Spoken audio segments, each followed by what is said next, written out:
بسم الله الرحمن الرحيم. يا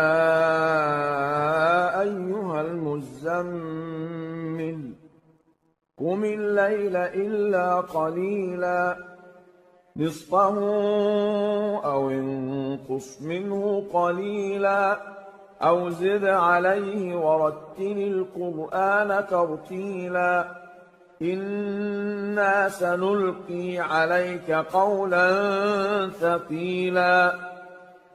إن ناشئة الليل هي أشد وطئا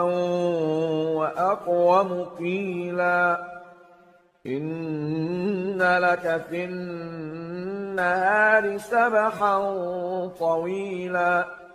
واذكر اسم ربك وتبتل إليه تبتيلا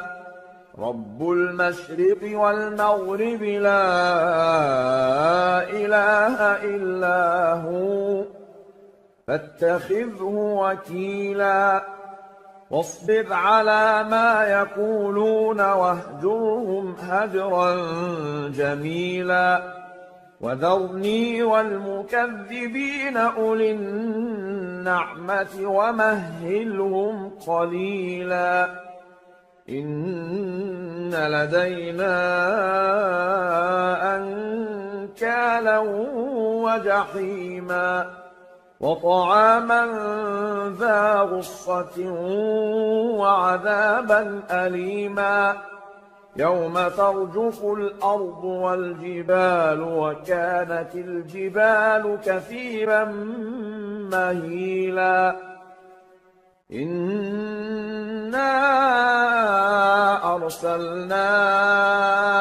إليكم رسولا شاهدا عليكم كما أرسلنا إلى فرعون رسولا فعصى فرعون الرسول فأخذناه أخذا وبيلا فكيف تتقون إن كفرتم يوما يجعل الولدان شيبا السماء منفطر به كان وعده مفعولا إن هذه تذكرة فمن شاء اتخذ إلى ربه سبيلا إن ربك يعلم أنك تقوم أدنى من ثلثي الليل ونصفه وثلثه وطائفة من الذين معك والله يقدر الليل والنهار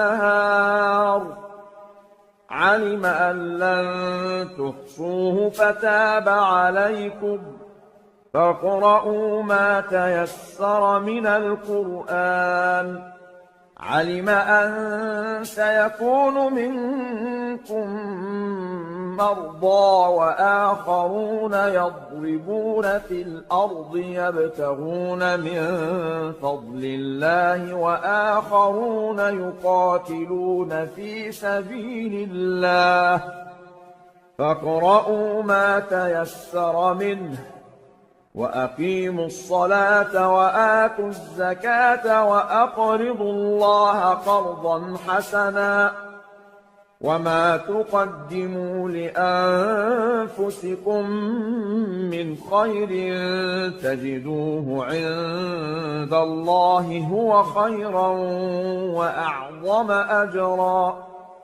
واستغفروا الله